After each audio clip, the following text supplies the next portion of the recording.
Ja, dober večer. Semester se je dolgo začel in začenja se tudi seminar šolskega polja. Danes je še posebej internacionalen, zato bom jaz takoj preskočil v en drug jezik. Mei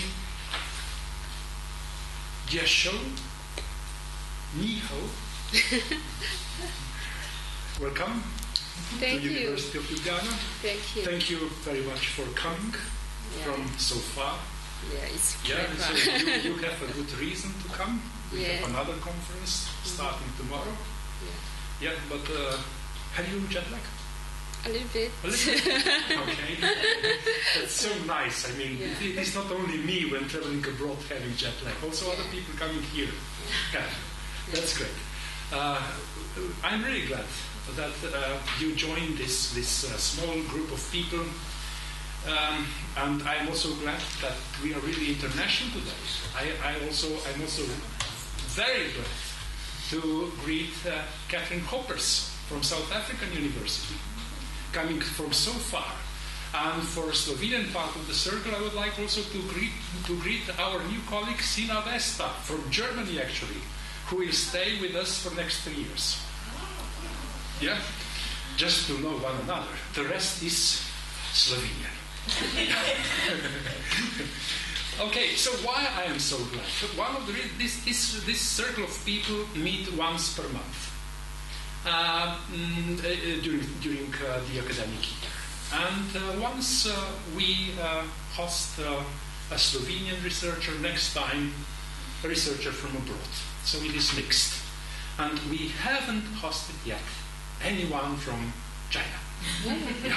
So you are the first one. Yeah. And we haven't hosted nobody from South Africa so far. So Catherine, you have a chance.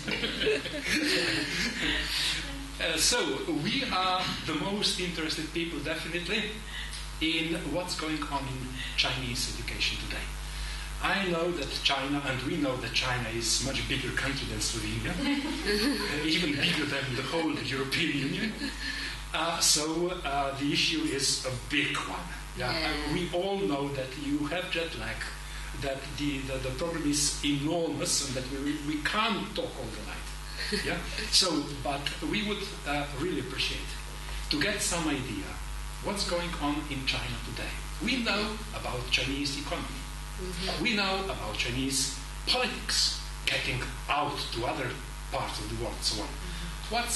What's about education? The floor is yours. Thank you.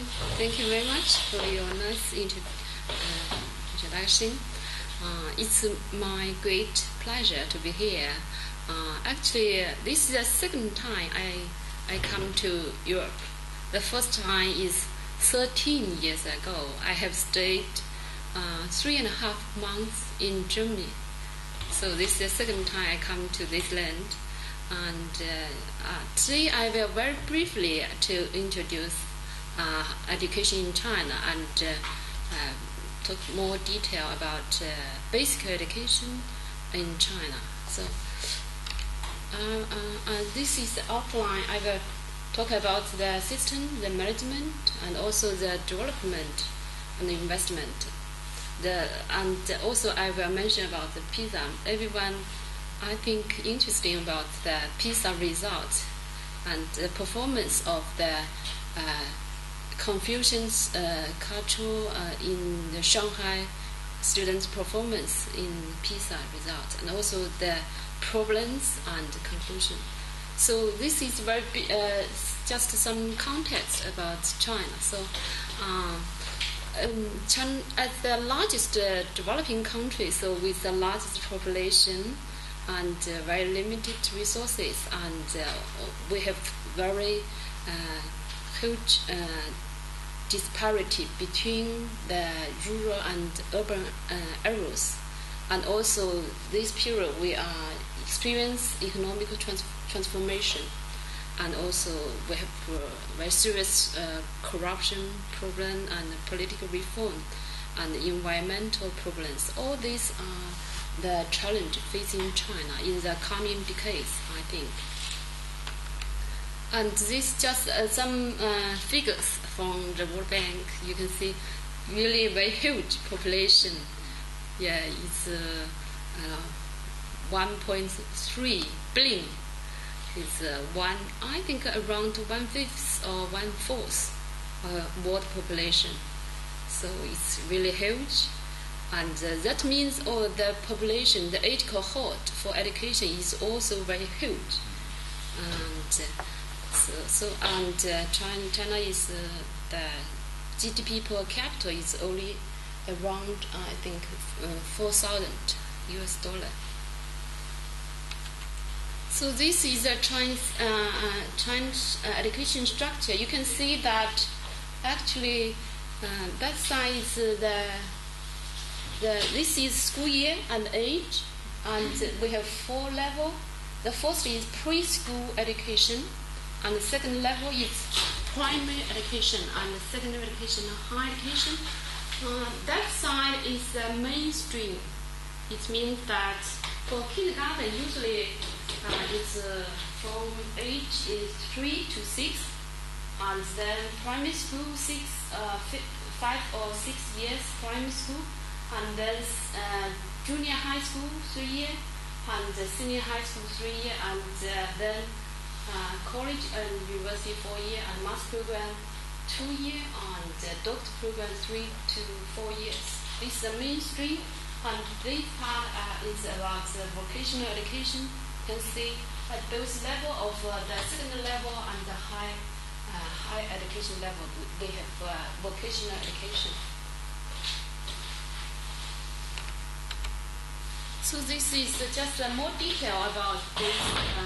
Actually, in China, you can see that this is I mentioned about the age period for each period of education system, kindergarten and primary school. We have 9-year compulsory education. It means that primary school, elementary school, and the junior secondary school is compulsory education, and then 3 years for higher education. For each period, actually, they have some kind of examination. I'm not sure whether the same or in some Asian countries we have examination for each period, except you enter primary school from kindergarten. So when you graduate from the primary school, you have some kind of examination. You enter the junior high school, and then have examination then to senior high school, and then the national college entrance examination to college, and then for master program you also have some kind of national examination.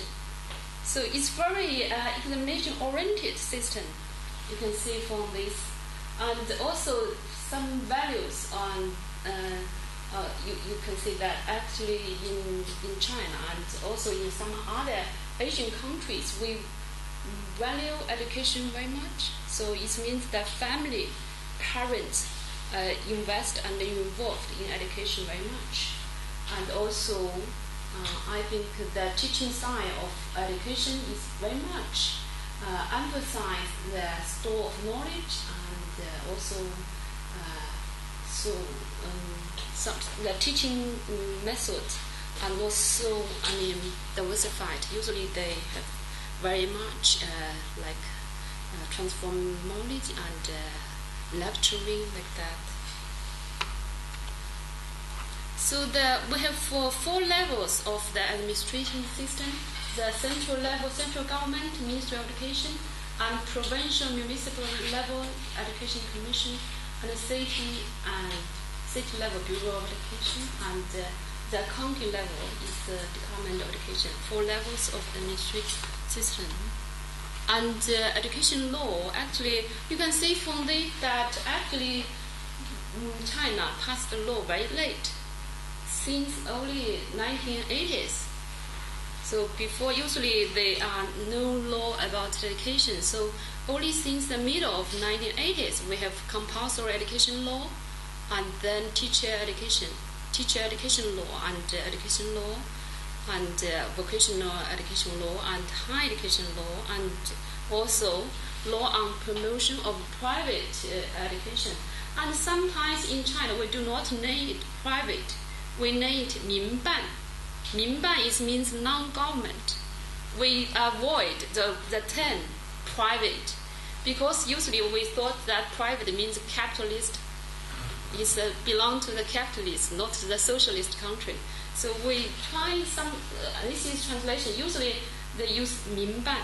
民办 means people run or non-government education. And also you can find that actually they have the driving force for education development.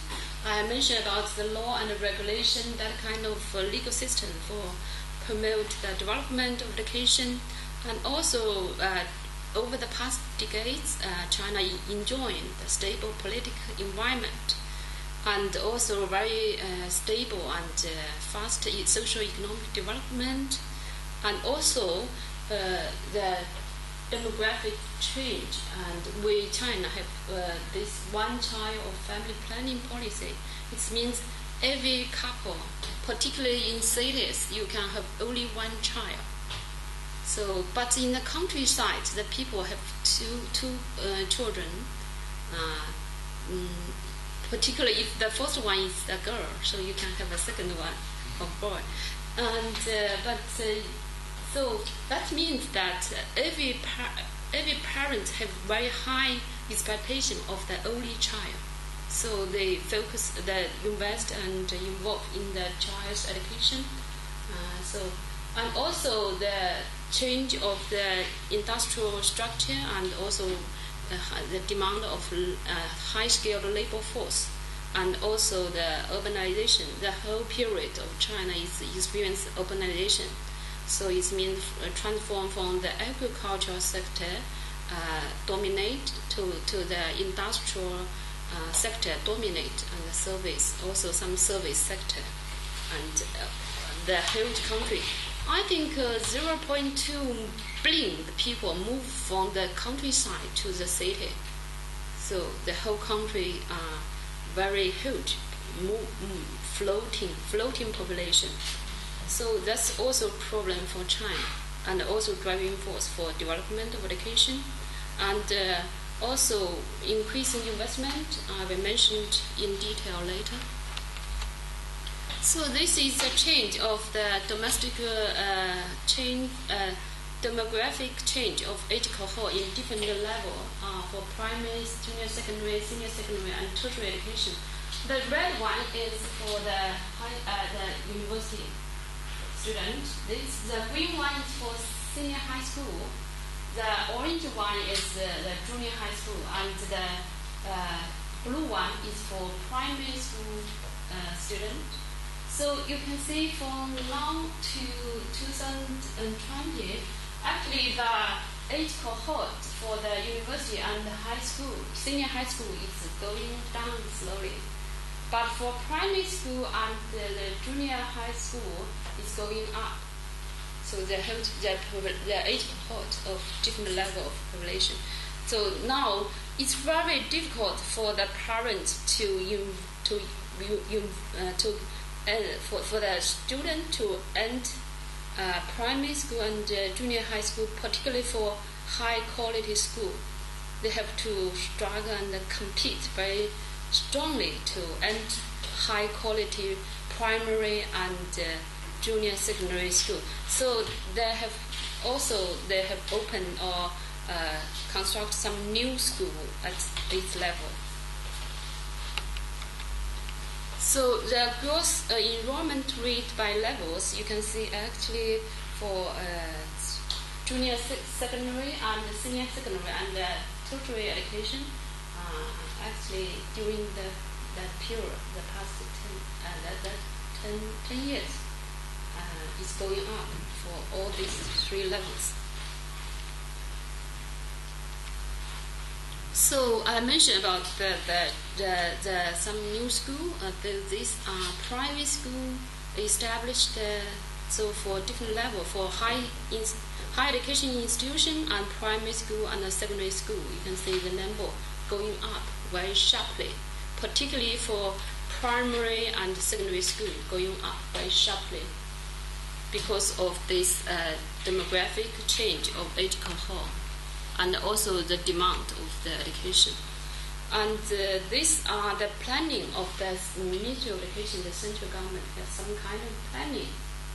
So it's very ambitious planning. You can see actually, for example, the higher education, the gross enrollment rate now I think it's 26, around 26.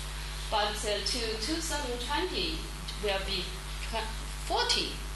40 is very big gap. They have a big gap. You remember I mentioned about the age cohort, that the population is huge. So the increase very fast. And the senior high school also to reach 90. For 9-year compulsory education, 95. And for the preschool kindergarten education to 70. It means that actually in some countrysides the kids do not go to the kindergarten. So it's not very high. But in the urban, in the city, usually the kids go to the kindergarten. But for the kids in the countryside, they do not go to kindergarten. And how to realize that goal. So the government want to invest a lot in education. You can see actually 13% of public expenditure go to education sector, and the last one go to secondary education. Secondary include the junior secondary and the senior secondary, and the second large one go to primary education, and then tertiary education, and then the preschool education. So you can see actually that's 10 years actually the investment of the total the increase of the investment from the private and social source, means from the parents or from other social source, increase faster than the investment from the government. You can see from this figure, actually, this trend is continuing. So for per student for tertiary education, the government's allocation of fund for tertiary education is a little bit going down, but for senior high school, senior secondary, and junior secondary and primary goes up per student investment. So this is tuition fee. You can see that actually for higher education, I know that before 1997 it's free. It's no tuition fee, and for secondary education, they have a little bit because the senior secondary is not compulsory education, so they have somewhat some kind of tuition fee. But for compulsory education is free. So the tuition fee, the proportion of the tuition fee goes up for each level during that period. So this is the increase of the number of school and the number of students at different level. This is the figure in 2010. You can see that actually the average number of students per school for primary school is around 400, and for junior secondary is around 1,000, and senior secondary school is 1,600. But for high school, it's more than 11,000. So this is the average size of the institution at different level. So the growth rate, this is growth rate, and the number of students and number of schools. So the student-teacher rate at a different level for primary school is 17.721. And for general junior secondary school, and for junior senior secondary school is 16 to 1. Vocational school is much higher, the percentage. So I will focus a little bit more on basic education. In basic education in China, includes primary education and regular secondary education. So it's mainly the local government's responsibility to invest and to supervise this level of education. It's 9-year compulsory education. So I think that the school arrangement for this period for basic education, I think is more like a mass production. It's not considered very much about the students' individual demand or interest so much. And also it's teach by divided subject areas. And also we have 3 major subjects. It means Chinese, math, English, and all the others are not major subjects. And in Shanghai, usually for national entrance examination, we have 3 plus X. It means the 3 subject area you have to take is compulsory, and you can add any other 1 subject like physics or chemistry or biology or geography or history or political science or like that. So in China, it's fixed class and fixed classroom. It's very different from the United States. In the United States, they do not have a fixed class.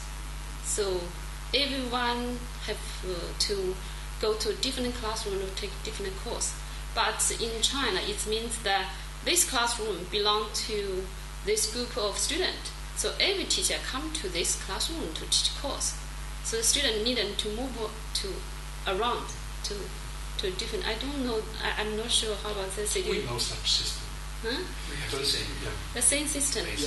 Basically. Yeah. So it's based on the management of is based on this class, this group of students. So every teacher know this group of students very well, and the students know each other very well because they are the classmates for the whole period. Sometimes 3 years or sometimes more than 3. So they know each other. The classmates have very good relationship and know each other and know the teacher very well. So it's quite different from the U.S. system. The U.S. system is the teacher will stay in this classroom and the student move to this classroom. And it's very much examination oriented. So this, I'm not sure whether you can see it clearly. This gives you the whole idea of the course, the subject matter. During the 9 years of compulsory education from grade 1 to grade 9. You can see it clearly? Okay. So you can see from this, actually, during 9 years, actually, the students spend most of the time, the highest is on Chinese, right? 20 to 22% of the period is spent on Chinese. And then math, right? These are major subject areas. And also very high, I think should be. English is not very high because they start to learn English from grade 3, not from grade 1. Chinese math from grade 1, and moral education means citizenship education. And actually, it's very huge for every day. My daughter actually stayed 9 months in US with me in 2011. Actually, he went home. I think around 1:30, and sometimes 3:30. But in Shanghai, he comes home around 6 o'clock p.m. So it's a very long school days. It's very different. So you can say every week you have to have that period, total 34. So it's very huge. So about the class size, so some research about they do some research to see whether the class size have to the student performance or students' learning result. Actually, in the China, I think also in most of other Asian countries, because the population at the class size is very huge compared with some Western country, with the United States. You can see that for primary school, the class size is 38 for primary school. For the junior secondary is 53. For the senior secondary is 57. For some very good, I know that very good key school or high quality school, sometimes the class size is 80. It's huge. It's very huge. So some people will argue that such kind of huge class size, whether the student can have very good interaction with the teacher or with each other. So this is the dropout rate of primary education. So it's not, the dropout rate is not high. And how about the girls and or boys of the net enrollment rate? It's very high, right? It's very high because China still have a large population of the countryside of the agriculture. So it's very high. It's 99%. For girls, and for boys is nearly 100%. So I will talk a little bit about this one. It's about pizza. I think that, and also the achievement of Confucian heritage culture. So that sometimes some scholars mention that this society belonging to the Confucian's heritage cultural circle. So they have a similar tradition, cultural tradition, including mainland China, Taiwan, Hong Kong, Macau, Singapore, Japan, and Korea. So they think that this cultural system have influence or impact or significant or implications to the education system. So typically, the Confucian heritage cultural classes are large. I mentioned about in China. So, and also some Western observers think that were very highly authority. And teaching methods are not very, very interactive or so. And that's some research mentioned. You all know, maybe I just mentioned about that the International Study was launched by OECD in 1997. So it's want to evaluate education system worldwide every 3 years since 1997. Shanghai the first time Shanghai participant, but Hong Kong have participant since 2000. So Hong Kong have. So this is the result of 2009, and you can see actually the Confucian heritage cultural circle performance very well. You can see particularly Shanghai. So some Shanghai policymakers, they are very happy with this result. But Shanghai is not China. Shanghai is the exception of China in China. So it's very different with other regions or other cities in China. But the score for reading, for math and science is top and very much higher than the average of the OECD countries or these countries. And you can see other Asian countries like South Korea and Society of Hong Kong and Singapore and Japan also performance very well. So they want to find why, what's the reason behind this score. Whether this score, if we trust that this score is valid, the questionnaire or such kind of test are reliable. So why is the reason behind this system? So usually they think that good learning environment should be, the teaching methods are varied, and also emphasize student activity and self-regulation and student central centeredness, and also much cooperative and group work. And the content is presented in a meaningful context and small classes, world-class climate, and high cognitive level outcome expected and addressed in assessment. So all these are some research about good. So usually the performance of this Confucius Heritage Cultural students, they have some kind of assumption that the Confucius Heritage Cultural classroom should be very conducive to low quality outcome and rote learning and low achievement. But in real situation is that students have significant high level achievement than those of Western students. And also, actually, the assumption is that the students are perceived as use low-level rote-based strategies. But in real situation, the students report preference for high-level, meaning-based learning strategies. So it's very interesting. So the assumption. So this is my personal observation. I stayed 1 year in United States, and I observed the classroom in UCLA lab school. This lab school is very different from the public school. It's an experimental school, so it's very different. The very special.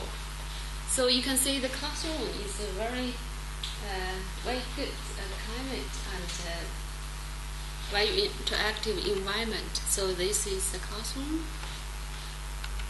So the teacher encourage the student to do some exercise for learning, and you can't believe that the student actually lie down on the floor. This is unbelievable in China from Chinese, because usually everyone have to sit very well and to be very carefully listen to the teacher. But the students can lie down on the floor anytime they like and can walk out to the classroom. But actually, I observed this is, I think, grade 6 students. Actually, the teacher do not focus on how the students sit, but she or he very encourage the student to be involved in the learning. So it's very much to encourage the students' interest in learning. And also, actually, the students do not just play around. Actually, they have very good learning environment, and they have a literature course. Ask the student to read biography, to read autography. So the teacher bring all the book from the library and put it on the floor, and there's, I think, hundreds of thousands of books the student can choose as they like. That kind of course, if in China we ask the student to read the only one book, everyone read the same book. So and then write your comments and your thinking about this one book, this one also, or this one book. But in this school, the teacher asks the student to choose their own book, and some students choose very sick one. They do not read it. They're very attracted by the books because so many choice for them. So some are scientists, some are political figures, some are writers, some are movie star, or all kinds of books about. So they can choose as they like. So it's very different environment for teaching. And this is a classroom in China. You can see actually the student puts in the uniform, and actually it's very crowded, right? Very crowded classroom. So I try to make some kind of comparison. So the teaching and the learning in China is last class time in US. small, and the relationship between teacher and students in China more authority and hierarchy, and in US more equal, and they emphasize more on knowledge and skill transform, and in US more on innovation and creative, and also more teacher and subject centered, but in US more content student centered. So I have a question about this. So how do you think? Do you understand the teaching and learning in the Confucian heritage cultural context? Why the students outperform their peers in PISA, Western peers? So this is my own reflection. I think maybe because the Chinese believe in diligent, hard work, and practice make perfect. In some Western countries, they believe in the born genius, or whether you are gifted student. But in Chinese, we always believe hard working can change everything. So this is the attitude of the student, attitude of teacher, and attitude of parent. If you do not get 100, the score is not 100 because you do not try hard enough to get that score. But I think in US they don't think so. They think the students are not smart or they're not clever enough. But in Chinese, we think you didn't work hard. The student, the parents or the teacher will encourage you to work harder so you can get higher score. And also the family and parents involved in the children's education and have very high expectation on the on kids. And also this Confucian culture, I think, respect education and scholarship very much. And we also have very good school-based professional development for teachers. I will not mention much because the time limit. So the school life, I have mentioned about the long school day and all this subject. You can see from the morning 8:30 to the afternoon. This is a typical timetable for a grade. This is my daughter's timetable before. Which grade is this? Huh? Which grade was this? Grade 8. Yeah, but now he entered the senior high school. So it's very long hour. Get up at 6:30 and go to bed. Sometimes 11 or 12. So a lot of homework and a lot of tests. So it's very, I'm not sure it's a good system or bad system or how. And the problem I will mention about the disparity between rural and urban areas, and also between the western and eastern region, and also between good school and average school and also poor school. This is a picture of China. You can see actually we have eastern area, the yellow one, the light green one is the central area, and the green one is the western area. So actually, this is a line drawn by a scholar. A scholar drew this line. It's on this side of the line, you can see 96% of population live in this side, and also the land is 36, and that side is opposite, right? So actually, this circle means the most developed region. This is the Pearl River Delta, include Hong Kong, somewhere here, Hong Kong. And this is the Yangtze River Delta, include Shanghai. And that's another delta, include Beijing. So these are most developed region economically and also educationally. So it's very vast land and very vast differences between this region and place. So this is, you can see the countryside. This is very, but I'm not sure whether this teaching site still exists or not. I hope do not exist, because now they have built many boarding school for the student from a very remote area. You can live in the school, so have better situation, a better condition for teacher, and better quality, high quality teacher, much better than this one. You can see so terrible school. So only one teacher and the children. So this is a better place. I took this several years ago in Guizhou when I go to do some field work. This is the best senior high school in Shanghai.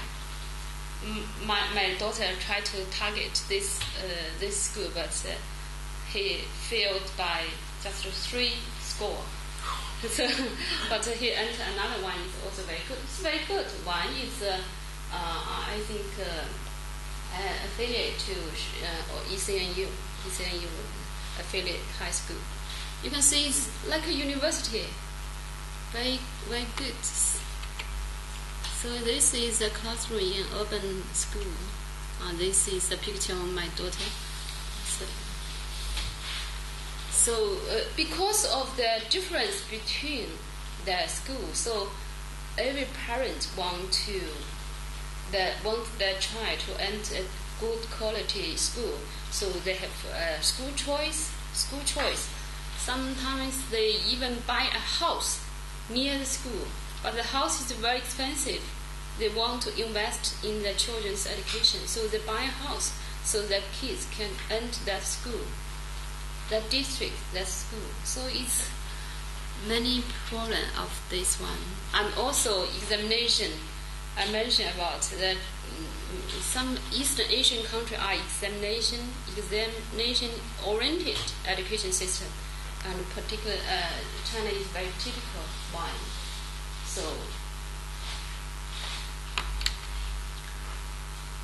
So this I skip this one because we have very long history of examination. So from that system lasted more than 1,000 years, from the Sui dynasty to the late Qing dynasty.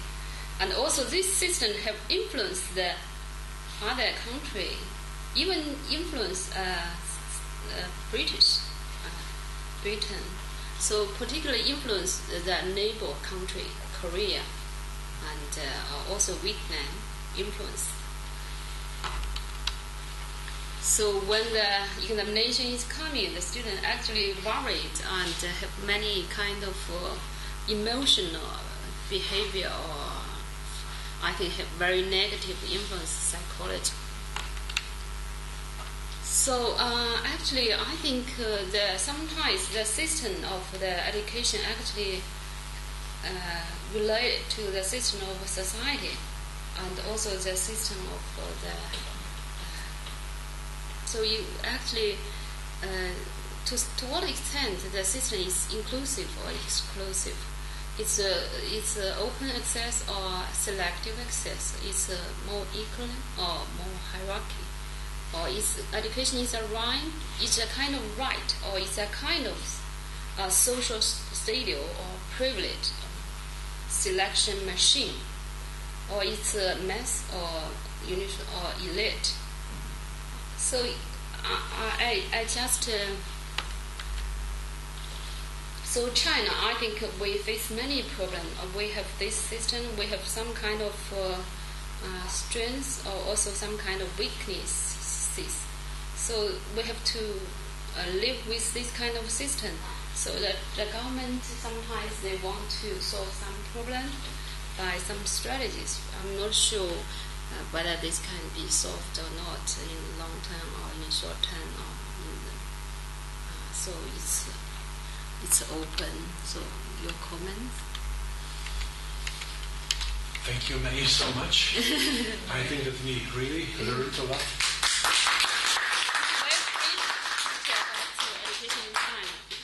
Time limit, I cannot go to. Sure. So you we can have ask some time for questions. Yeah. And comments. And last but not least, you are with us for the next couple of days. Yeah. For some coffee. If you are interested in education, we can talk and chat. In particularly, I like very much that you draw attention to this everyday life in a classroom. But I mean, the statistics could be very misleading. For me, it was quite a shock to get this information from Shanghai PISA ranking. We have information about China in PISA. PISA is very popular in this country as well. And we know that China is doing well, but we didn't know. I think any one of you knew before about China? That's great. That's great. We are doing PISA. These two colleagues are coming from Institute of Education, and Institute of Education in Ljubljana is responsible for PISA studies. So they know everything. They know your daughter. Okay, we are with the questions and answers and comments. Please, who would like? We have this unique chance. Don't wait too much. Maybe let me say something about South Africa in response. Excellent. To have another view. Africa inherited its higher education tradition from Europe. And we had never got any form of higher education which is rooted in Africa. So in my keynote, I'm going to emphasize this tomorrow afternoon. Because 50 years or 100 years of this higher education which is borrowed from somewhere else, it is beginning to reap its fruits. I mean, negatively. You get me? So in Africa, the elite are finding ways to subvert the higher education and re-anchor the higher education in African settings. So I like your second slide. The children in China learn under familiar context. In Africa, we don't. We learn how Europe does it, but we don't know how Africa does. You get me? So we are busy developing our groundedness. So you will hear about it in the kingdom. Yeah, that's very interesting. I think the thing actually the challenge for China. Exactly. We borrow actually the form of university from other country, but the spirit or the soil are Chinese. Exactly. So how to harmonize that? The China struggle because the seed from outside, but that soil is the Chinese soil. The garden is Chinese garden. I'm not sure whether it can bloom very beautiful flowers for this. Yeah, we also face this challenge. Yeah. Okay. Who is next? Yeah, Well, I have many questions, but I not use all of them. You need to start. Yes. One thing is, I wonder, every system has some problems, has some situations, has some,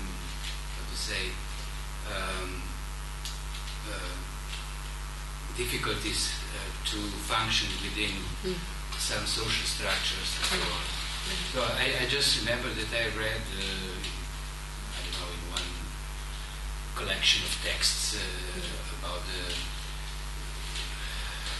all sorts of non-governmental activities in education and so on. For instance, one of the problems that I know that China has, or at least had when that article was written, was the problem with migrant children. Mm-hmm. Yeah. Because you have a migrant population from rural to... Yeah, I mentioned 0.2 billion, Yeah. my population. And the system is shaped in a way that these children have a problem to enter the proper education and so on. Yeah. And so that so-called private schools, or how did you call them? Yeah, 民办. Yeah. They enter here to improve the situation. That's what that article argues, and I don't know how much they really, help to improve this lacks in the system. Yeah, that's a long story to tell. But in short, actually, this population, the parents move to the city to work. Sometimes for 1 year, 2 years, 3 years, or 5 years, or 10 years. So, some parents leave their kids in a rural area, so only grandparents take care, or no one take care. Sometimes they live by themselves, so it's very terrible. So on other situation, the parents bring their children to the city, so live with them. But usually, before we have the student can only register with the local permanent residential status. So it means the dual system, the rural and the urban, is separate. So you cannot register in this school in the urban or in the city. But now they shift the policy, so every public school should open to every children if they live in this place. So it's accessible for the floating or the mobile children now. But this is just a new policy, So they solve the problem. But there's still many other problems, because those live in the countryside is terrible. Very huge population. You say it's terrible. What do you mean by I mean terrible? That no one take care of them, only the grandparents. Sometimes even the grandparents do not take care of them.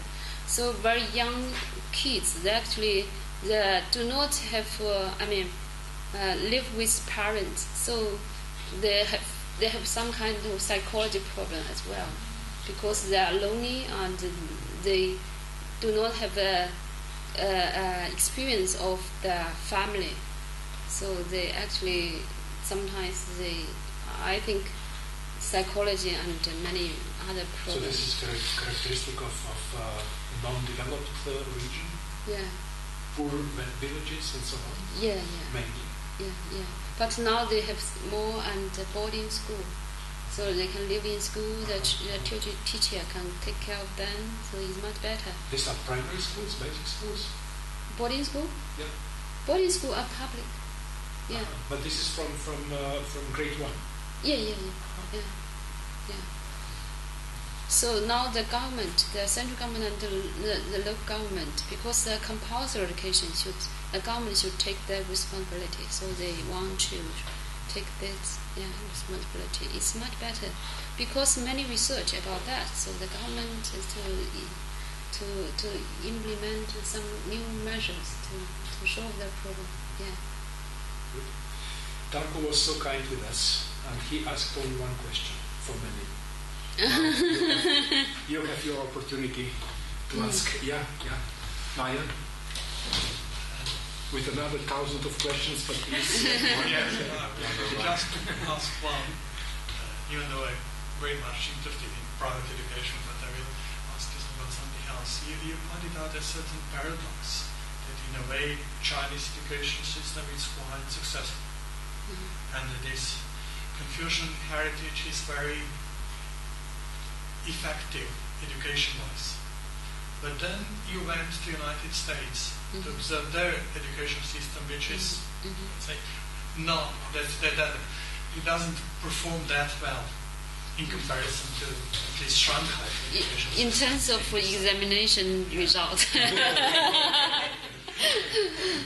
In the sense of, let's say, knowledge that could be assessed with these international comparative studies.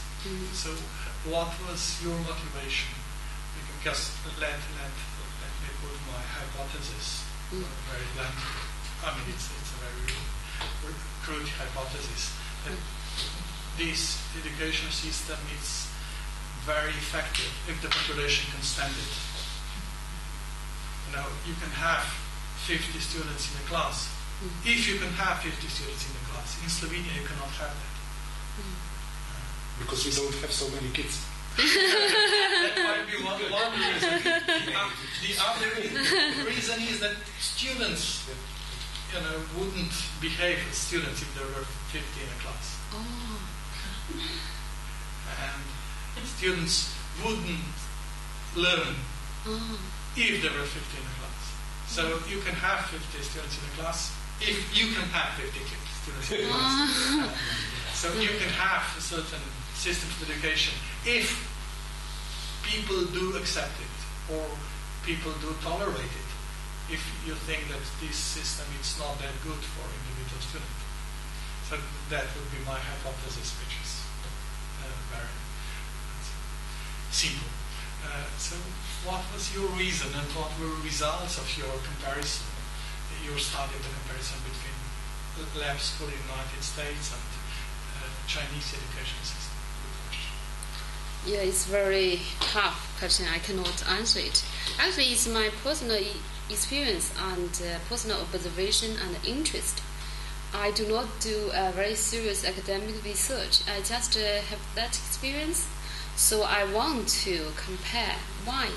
So on one side, China system are effective in terms of the examination and in terms of cost effectiveness, right? Because we have very low resource, but we have so huge population. We have to to accommodate all the population. So we have to have a huge class size. We cannot afford very small class size. So I think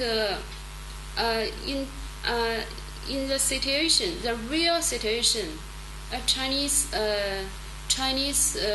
arrangement, school arrangement, like class size, like such kind of student behavior or discipline in the classroom, actually is suitable to the Chinese system, to this largest developing country.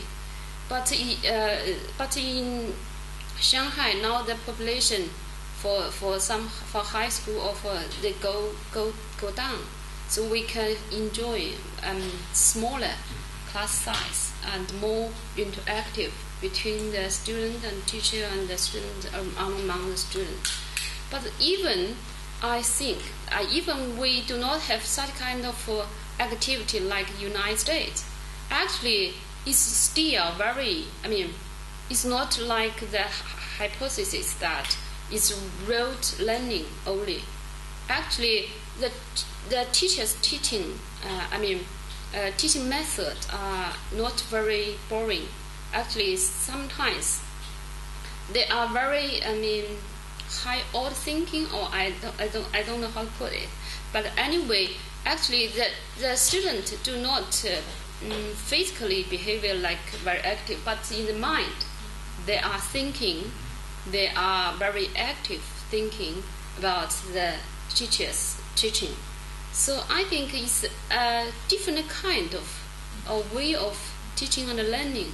You cannot judge that the Chinese way is better or the US way is better. It's a different culture and the habit of learning as well. In the society, we always the student always sit down and write or reading or quietly or sometimes talk or discuss.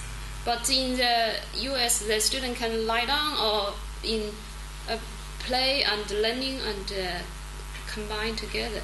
So it's quite different. I think it's to some extent it's a kind of cultural bonded of kind of learning and teaching habit, and both are, adapt to the society as the cultural situation. Yeah. Maybe this time for a special question, another question. Namely, majority of students in this building are future teachers. We train teachers. Majority of our students will be teachers. And I think that it would be very, very interesting for us to know a little bit about the system of teacher training, teacher education. Last but not least, your university is normal university. Yeah. It could be translated like pedagogical university, or you train teachers. Yeah. Yeah. What is the system? What are the main characteristics of training teachers for the national system? We actually for teacher education we have the pre-service and on-service, on-job development. On-job training, yeah. So for pre-service, actually, East China Normal and Beijing Normal are the best normal university to training teachers for primary, secondary, and high school. So senior high school. So you train teachers for all this? Yeah. So actually, it's I think the whole system developed in China. We actually we have 6 normal university affiliate to the MOE. So the central government, we have in each region we have one national normal university to training teachers for primary school. So this is their main mission. Yeah, main is now the main mission. Usually it's only the normal university or college training teacher, but now open to the comprehensive university. Yeah. Some other university can also training teachers, but still the mainstream come from this normal or university or college. Actually, I think is a 4-year program. 4-year program. Actually, the course including the subject. So math. If you become a math teacher, you have to learn very deep knowledge of math. And then the second part is the pedagogy and psychology, how to teach math. And this goes in parallel? It goes in parallel? Parallel. And also third part is about the school is internship, or go to teach, observe the teaching, and you teach course and I think the Chinese system, one very successful is on-the-job professional development, school-based development. That's very successful because actually we have very good system of actually the teacher teach the same subject will be a group. They learn from each other. They open the classroom to everyone teaching the same subject. So they have 2. One is the teaching the same subject from one group. Another one is the same grade teacher from one group. So grade 8 teacher math, English, Chinese from one group. So they have a leader of pedagogy. And for the same subject, they also have a group, also have a leader. And also the headmaster or the principal also very focused on instruction of leadership. So it's a professional development in school-based is very good in China. So for new teacher, you because you learn in this group, you are not independent. You are not alone when you learn how to teach. And new teachers normally come from normal. Yeah. So they have a kind of colleagues support each other. That kind of system, I think, is very good. So you prepare your teachers for that next step, which takes place in schools. Yeah. Yeah. So that system, I think, is very good because usually they learn from experience how the lesson plan, how to teach, and the teaching method. They observe and open the classroom and discuss how to teach. So that's good. That's good part of the system, I think. Yeah. I would like to thank you for your informative presentation. I have one question about bilingual schools. Are there any bilingual schools in China? Bilingual school. I think only I'm not sure whether it's, but for English subject they sometimes bilingual, and in some key school we have international branch.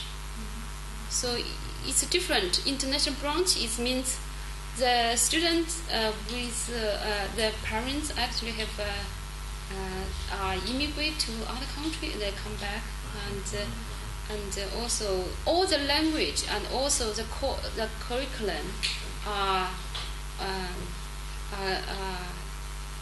different. So are more. So they will after graduates they will have A-level examination, or they have the system are linked or connect to the overseas or foreign country system. So that's the international branch for very good. But only English teachers use bilingual or use English. So all other in Chinese. Is it like half? I mean, what is the percentage? It depends on the school. Some key school, or if the English teacher can teach in English, they can 100% in English. Yeah. But for example, in Shanghai or some very good like this university, this high school, they can teach 100% in English. Yeah. But for rural area, they only words. And these schools are both public and private? In Shanghai or in China, most of the best schools are public. Yeah, but for the junior, secondary, and kindergarten, it's different. But for senior high school, the public one, and university the same. Yeah, best university are public and affiliate to the MOE.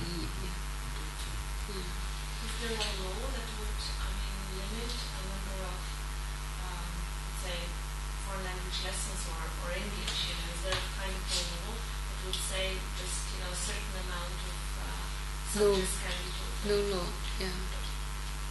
So it is up to the school, school council?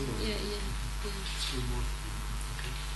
Just maybe connected to this, there's one aspect of, let's say, bilingualism or whatever, but as far as we know, there are many languages in China.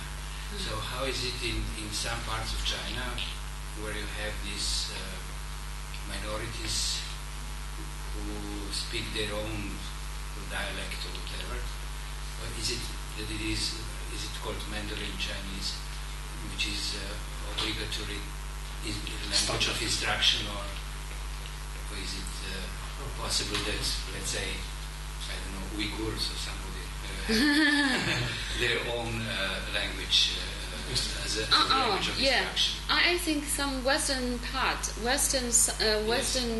region or renal land, they have a high percentage of minority ethnic group. Yes. That's a school they use bilingual, so Mandarin and their own language. Mother tongue. Yeah. But for majority of schools, actually use medium of instruction is Mandarin, and every child can understand Mandarin. And the Tibet as well have this. Tibet, they sometimes have bilingual, and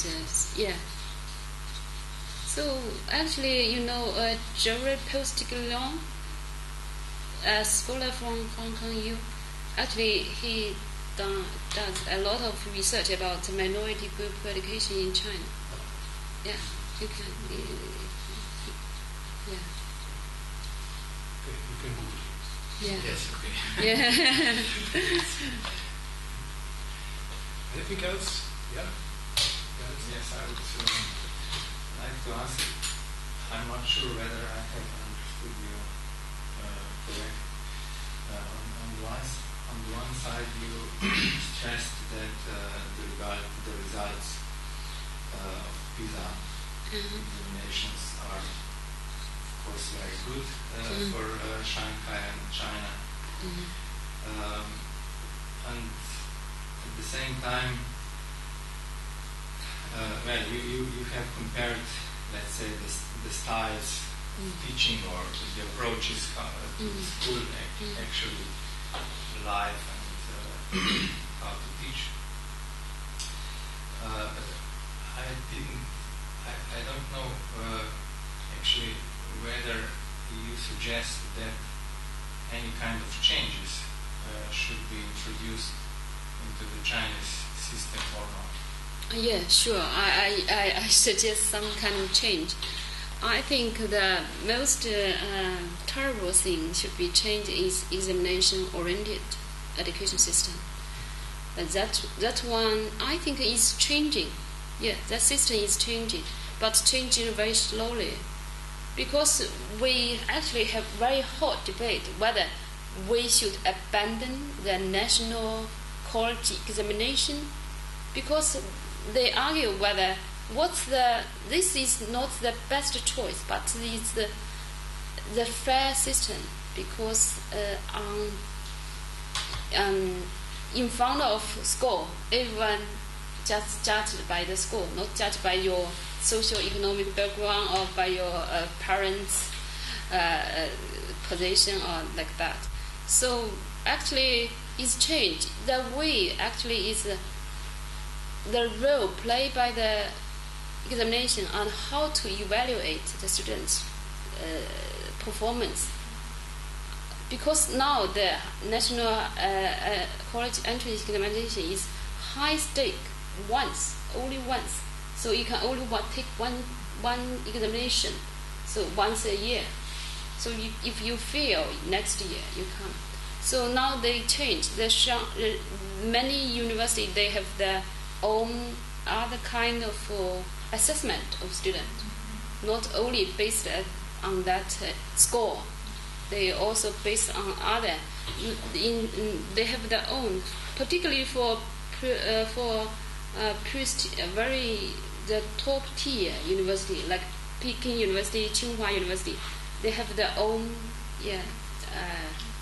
evaluation or standard for enroll the student.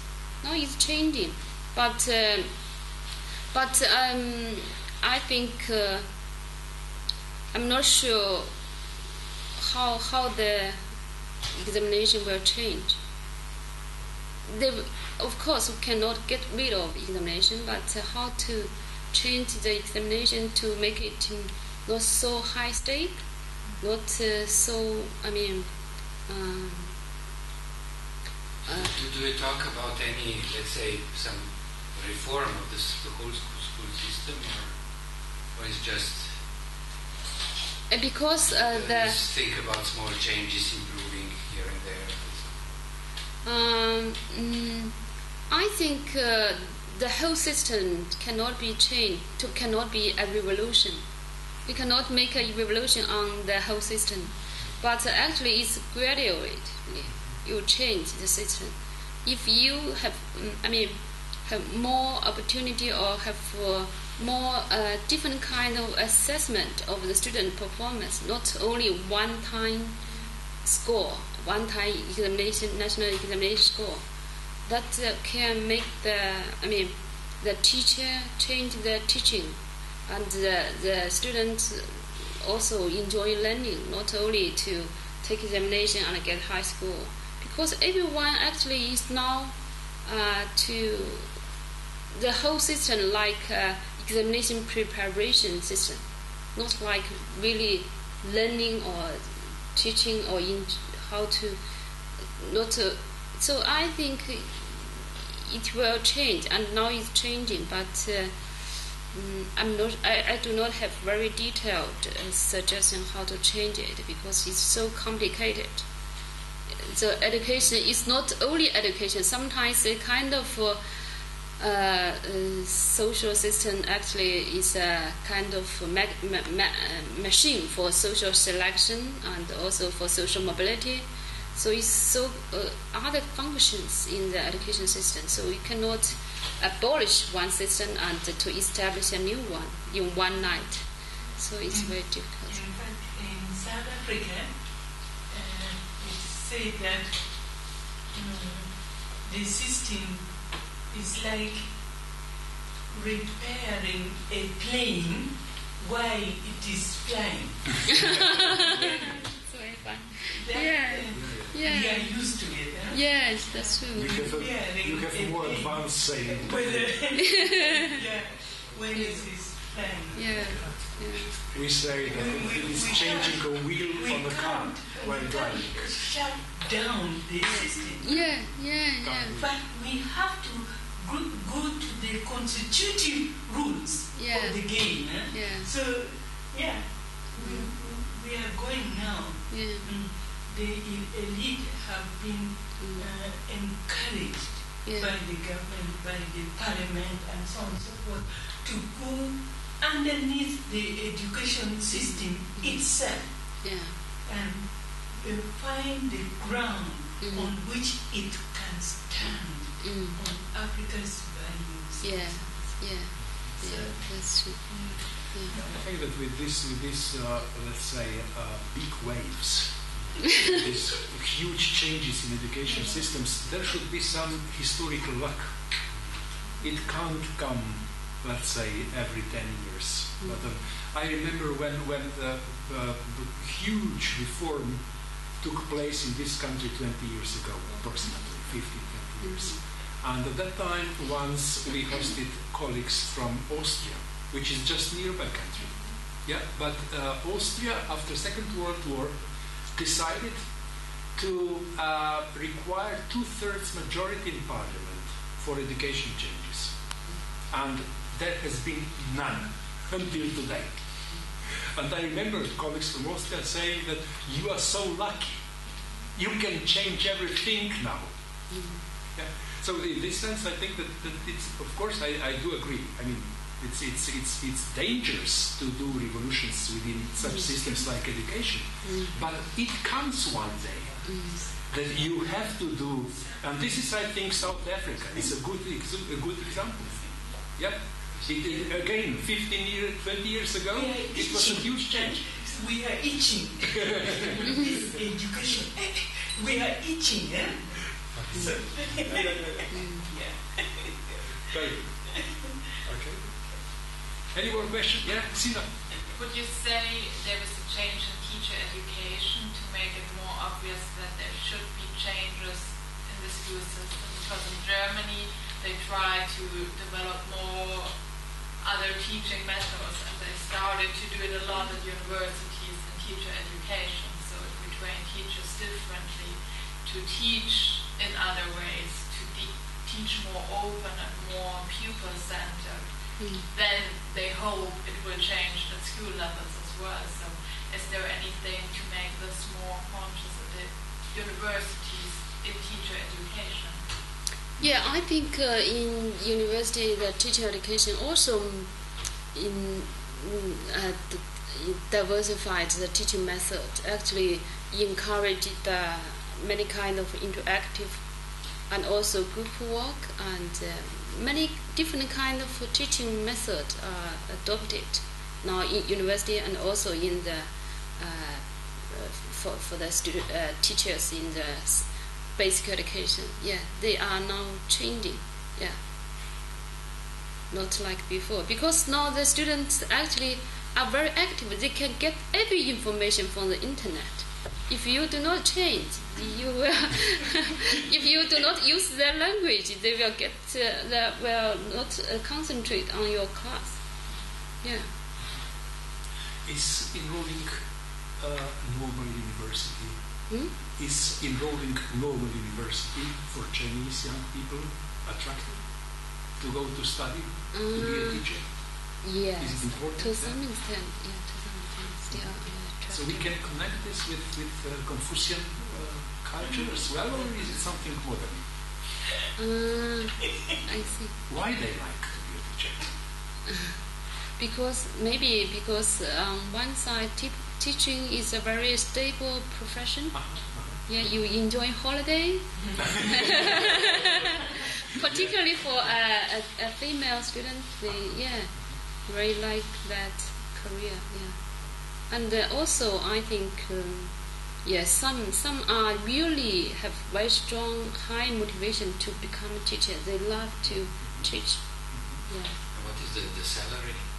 The salary, you actually compared to the other.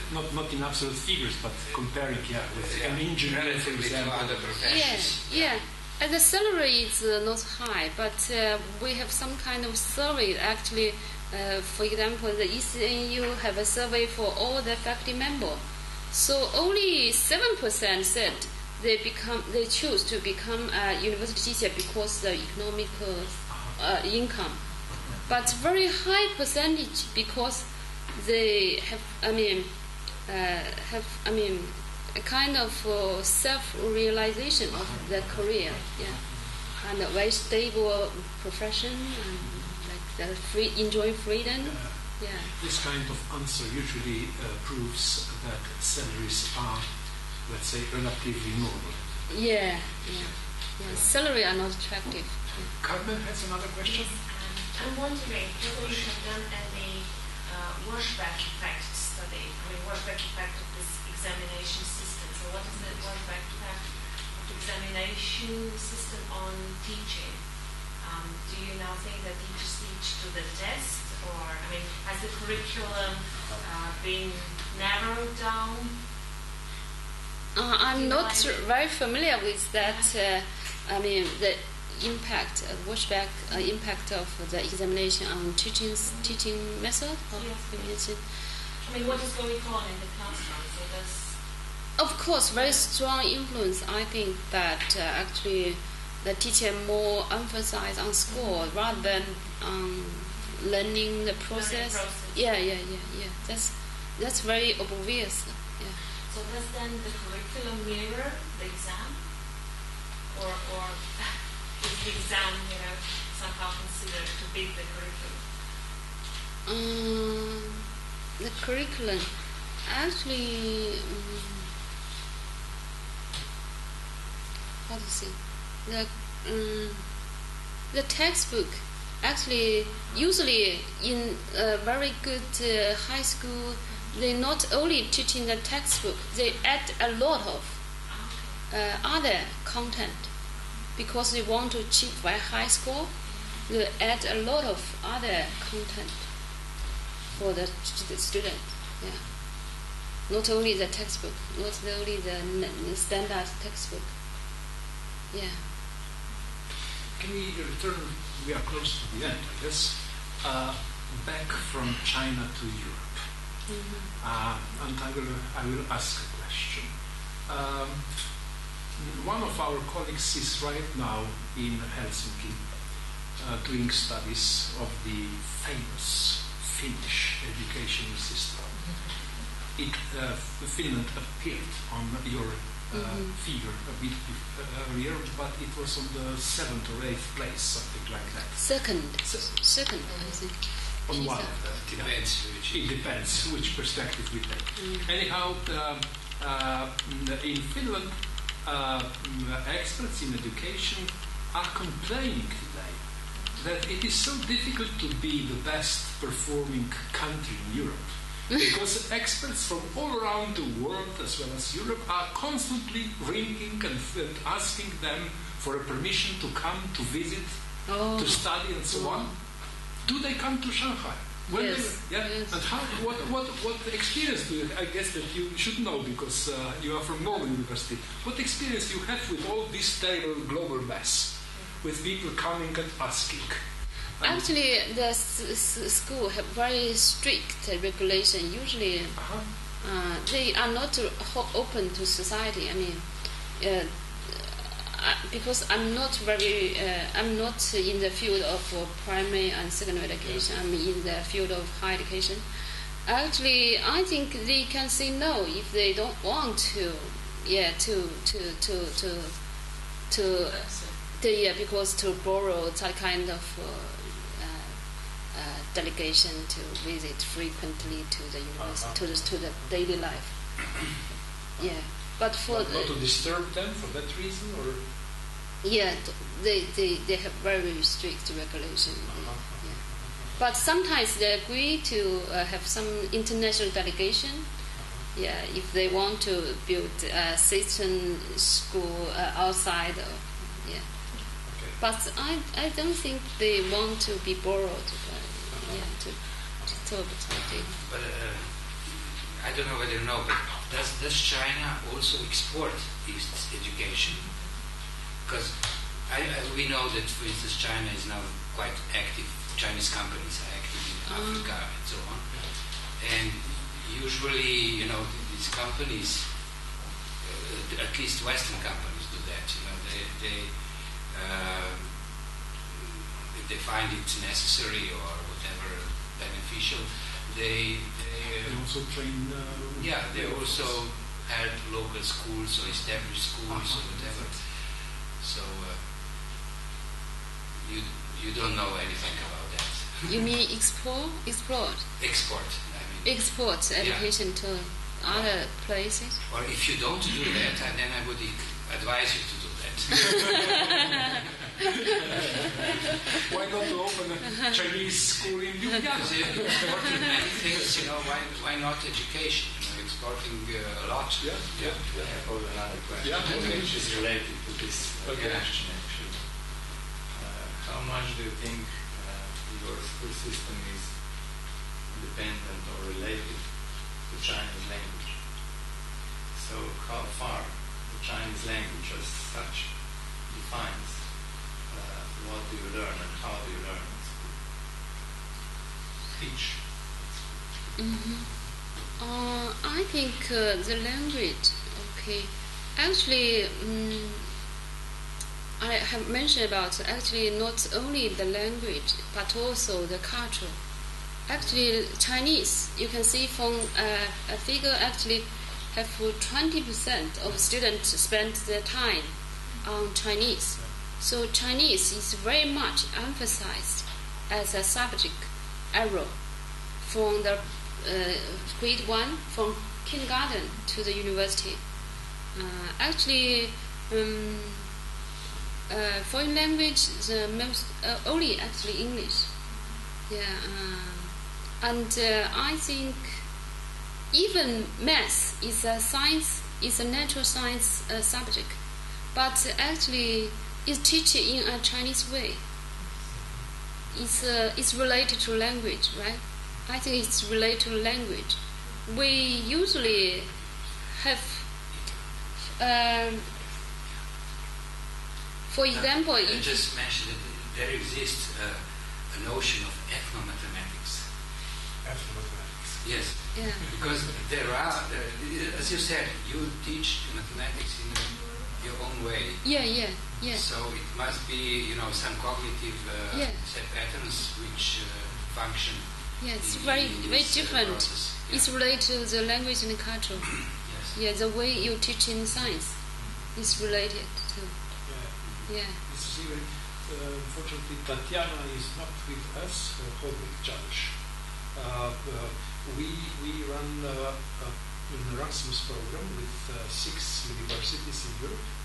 And there was also a module with mathematics. And I know from Tatiana, our colleague, that they discuss this ethnomathematics as well. Namely, that the way how they teach mathematics in Portugal, and let me say in Warsaw, in Poland. This is Europe, but these two ways of teaching mathematics are totally different. Yeah, that's true. Now, imagine the whole of Africa. The whole of Africa is grounded in either English or French or Portuguese. You get me? Yeah. It is not fun. Yeah. It is not fun. You get me? To reinvent yourself. That is why we are now devising ways to ground every educational strategy in African values and African ways of doing things. For example, Ubuntu. It is a very, very different kind of philosophy from any other that Europe knows. So by grounding that notion, I am because you are, it is very different from individualism. I suffered from stroke just 2 years ago. I could not speak, and so you are doing very well. You're doing very well. Okay. So, by introducing this notion, which is behind the South African Constitution, anyway, by introducing this notion in every field of policy, Africa will change. Really. I will talk about it. Very good. Thank you for your contributions. We have this comparative aspect with us. Where are we? May I just add one thing? Yes, please. I spent 6 weeks in Lancaster this year, and I studied parents' influence, so on language, learning languages, but also on other fields. And I believe that when you mentioned the reasons why children are so successful in the Shanghai region, I believe that one of the reasons it must be the parents who believe in education and who support the children. Because all the studies that I went through really support this notion that parents' influence is very important. Yes. Something that, well, you're lucky to have parents behind children learning. But on the other hand, it must also be the pressure. So that's another way. Good. No more questions. So it was a few thousand. I know. Thank you very much for your very good question to inspire me to think more about the education system. Thank you, Mei, as well. I mean, we will be thinking about not only Chinese education. We got a lot from you. Thank you, Catherine, also in this South African perspective. This was an exciting evening. The formal part is, of course, now finished, but we can usually exchange some more views and ideas in a more, let me say, personal way. So thank you once again for coming, I hope that we will make some firm bridges between Shanghai and Ljubljana, and to see you again. Sure.